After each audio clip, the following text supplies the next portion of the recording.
नमस्कार दोस्तों, आप सभी का स्वागत है आज के एक फिर न्यू कहानी में। आज की कहानी में हम लोग देखने वाले हैं होनी बड़ा प्रबल है, ये होकर ही रहती है। चाहे मनुष्य कुछ भी कर ले, होनी को टाल नहीं सकता है। अक्सर हम लोग देखते हैं कि हम लोग प्लानिंग करते हैं कुछ और हमारे साथ कुछ हो जाती है और तभी हम लोग उदास हो जाते हैं और भगवान को कोसने लगते हैं कि भगवान हमारे साथ आखिर गलत क्यों कर रहे हैं। दोस्तों, अक्सर ऐसा होता नहीं है, क्योंकि भगवान आपके साथ वही करते हैं जो आपके साथ होना उचित है।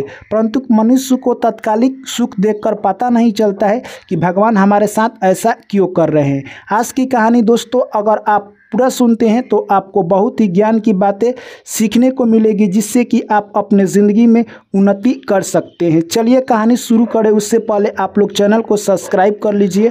एक छोटा सा गांव था। उस गांव में एक पंडित महाराज रहा करते थे।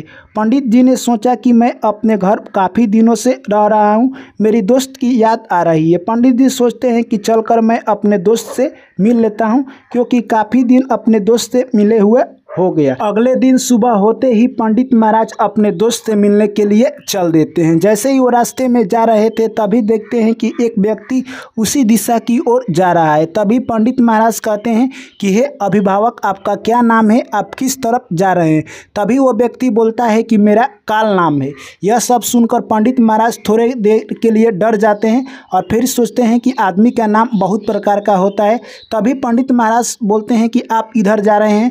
तभी वो काल कहता है कि मैं भी उसी दिशा में जा रहा हूं जिस दिशा में आप जा रहे हैं। तभी पंडित महाराज कहते हैं कि चलिए, हम लोगों का रास्ता बहुत आसानी से कट जाएगा, क्योंकि जब भी दो व्यक्ति एक ही दिशा में जाते हैं तो बातचीत करते हम लोग चलेंगे। पंडित महाराज और काल दोनों साथ ही साथ चल देते हैं। तभी पंडित महाराज से काल कहता है कि आप चलिए, मैं आपसे कुछ देर के बाद मिलता हूँ, इस गाँव में कुछ काम है। जैसे ही वो काल कहे तो उस गाँव में जाता है। तब तक उस गाँव में आग लग जाती है और उस गांव में सभी लोग भागने लगते हैं और उस पंडित से फिर कहे तो वो काल आगे जाकर मिल जाता है। पंडित महाराज और वो काल कहे तो फिर वो लोग आगे चलने लगते हैं। देखते ही देखते शाम हो जाती है और दोनों एक मंदिर के पास जाकर यानी बैठ जाते हैं। तभी पंडित महाराज कहते हैं कि हम लोग आज कुछ खाना बनाएंगे और यहीं पर खाएंगे। तभी वो काल कहता है कि ठीक है, तब तक आप खाना बनाइए और मैं इस गाँव में से आ रहा हूँ, मुझे एक व्यक्ति से मिलना है। जैसे ही वो काल जाता है, उस गाँव में एक बैल ने एक लड़के को मार दिया और उससे उसकी मृत्यु हो जाती है।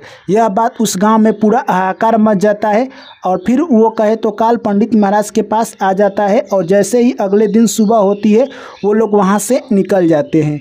फिर वो कुछ दूर जाते हैं। फिर काल बोलता है कि हे पंडित महाराज, आप आगे चलिए, मैं इस गांव से आ रहा हूं, मुझे एक छोटा सा काम है। जैसे ही काल उस गांव में जाता है, तभी एक लड़के को सर्प ने काट लिया और उस गांव में हाहाकार मच जाती है। यह सब देखकर लोग यानी एक दूसरे से बात करने लगते हैं और इस बार पंडित महाराज भी वहीं पर रुककर उस व्यक्ति की यह सब कारनामा देख रहे थे।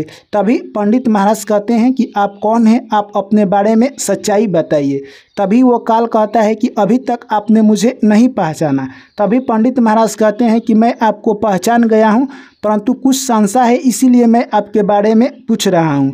तभी वो काल कहता है कि मैं यमराज के द्वारा भेजा हुआ काल हूँ, जिसकी मृत्यु निश्चित होती है उसको मैं यमराज के पास लेकर जाता हूँ। तभी पंडित महाराज कहते हैं, तब तो आप सभी का जन्म और मरण भी जानते होंगे। तभी वो काल कहता है कि मैं जन्म तो नहीं जानता हूँ, परंतु किसकी कब मृत्यु होगा यह मैं जानता हूँ। तभी पंडित महाराज कहते हैं कि तब तो तुम्हें पता होगी कि अगला मृत्यु किसकी होने वाली है। तभी वो काल कहता है कि अगला मृत्यु जिसकी होने वाली है, तुम अगर जानोगे तो तुम काफ़ी दुखी हो जाओगे। तभी पंडित महाराज कहते हैं कि ऐसा क्या है। तभी वो काल कहता है कि अगर तुम नहीं मानते हो तो मैं बता देता हूँ कि अगला मृत्यु किसकी होने वाली है। जिस तुम दोस्त से मिलने जा रहे हो उसकी मृत्यु अगला होने वाली है। यह बात सुनकर पंडित महाराज काफ़ी उदास हो जाते हैं। उसके बाद काल कहता है कि उसकी मृत्यु का कारण तुम भी बनोगे। तभी पंडित महाराज और उदास हो जाते हैं और वहीं से लौटने का निर्णय ले लेते हैं।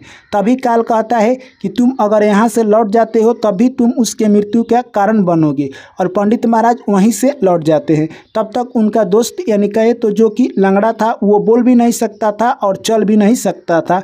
3 चक्के वाली साइकिल पर उनके पीछे से काफ़ी आवाज़ दे रहा था, परंतु पंडित महाराज अब पीछे नहीं ताकते हैं।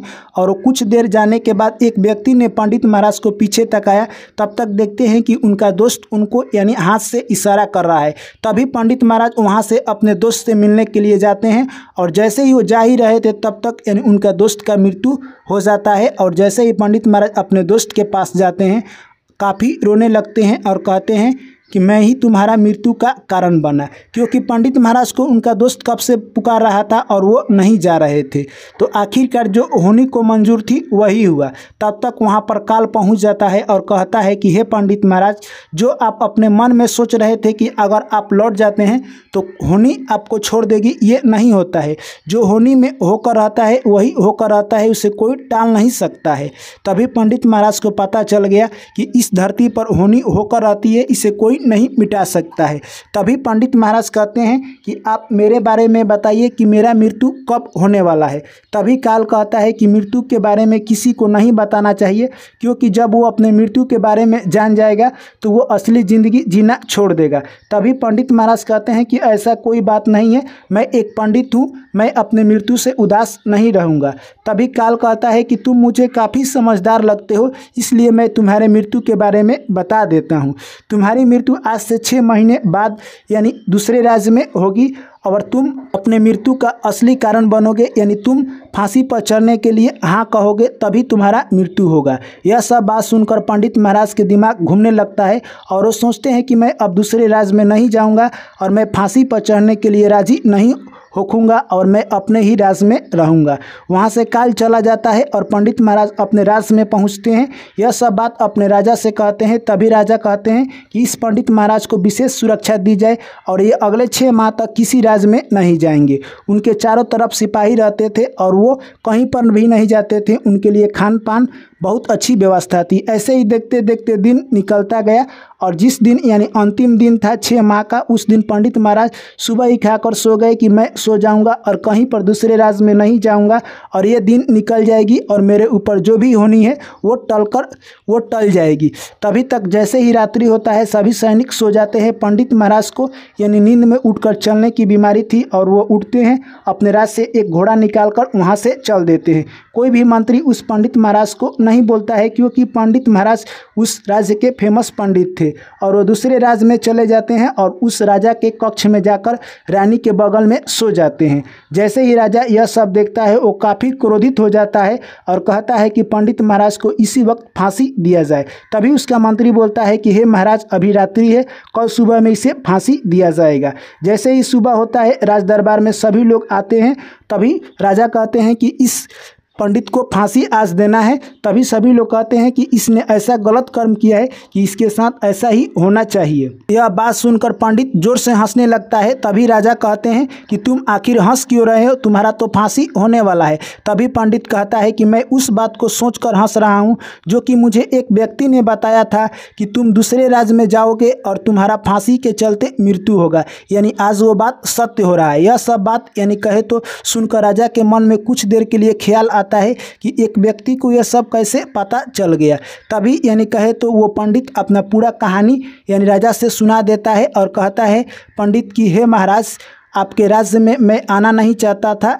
मैं तो अपने राज्य में अपने राजा के यहाँ पिछले 6 माह से कड़ी निगरानी में मेरा सुरक्षा होती थी, परंतु मैं रात में कैसे आपके राज दरबार में आकर आपके पत्नी के बगल में सो गया, ये कोई आम इंसान नहीं कर सकता है, तो मैं कैसे कर सकता हूँ। ये तो सब होनी करा रही है, जो होना है वो होकर रहेगा। तभी राजा दूसरे राज्य में अपने दूत को भेजते हैं और पता लगवाते हैं। तभी वो राजा कहते हैं कि वो पंडित हमारे राज्य में पिछले 6 माह से उनकी कड़ी निगरानी की जा रही है, परंतु वो हमारे राज्य से कैसे निकल कर रात में चले गए हैं, हम लोगों को कुछ पता नहीं है। तभी वो राजा समझ जाते हैं कि ये होनी का खेल है और होनी करा रही है। तभी राजा कहते हैं कि मैंने तो फांसी का वादा कर लिया है, इसलिए तुम्हें फांसी जरूर दी जाएगी। तभी उनमें से एक मंत्री बोलता है कि कच्चे धागा की सूता से इन पंडित महाराज को फांसी दे दीजिए, जिससे कि आपका वचन भी झूठा नहीं होगा और पंडित महाराज को फांसी भी नहीं लगेगी।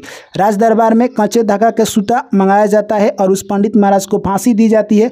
जैसे ही फांसी दी जाती है, यानी कच्चा धागा था जो कि टूट जाता है, परंतु टूटने से पहले ही राजा की गला कट जाती है और राजा इस दुनिया को छोड़कर चल बसते हैं। तो दोस्तों, इस कहानी से हमें यही सीख मिलती है कि यानी होनी बड़ा प्रबल है, वो होकर ही रहेगी, तभी पंडित और जिस तरह से यानी पंडित महाराज को वो काल ने बताया था कि आप फांसी पर चढ़ने के लिए स्वयं ही स्वीकार करेंगे और दूसरे राज्य में आपकी मृत्यु होगा, ठीक उसी प्रकार पंडित जी के साथ हुआ। तो दोस्तों, ये कहानी हमें सुनने के बाद यही पता चलता है कि जो होना है वो होकर रहेगा, इस धरती पर इंसान उसे नहीं बदल सकता है। चलिए दोस्तों, कहानी आप लोगों को कैसी लगी कमेंट करके ज़रूर बताएं। वीडियो अच्छी लगी वीडियो को लाइक करें, दोस्तों के साथ शेयर करें और चैनल को सब्सक्राइब करें। पुनः आप लोगों से मुलाकात होगी एक नई कहानी में, तब तक आप लोग मुझे दीजिए इजाज़त। Thank you, take care, bye bye, जय श्री कृष्ण, राधे राधे।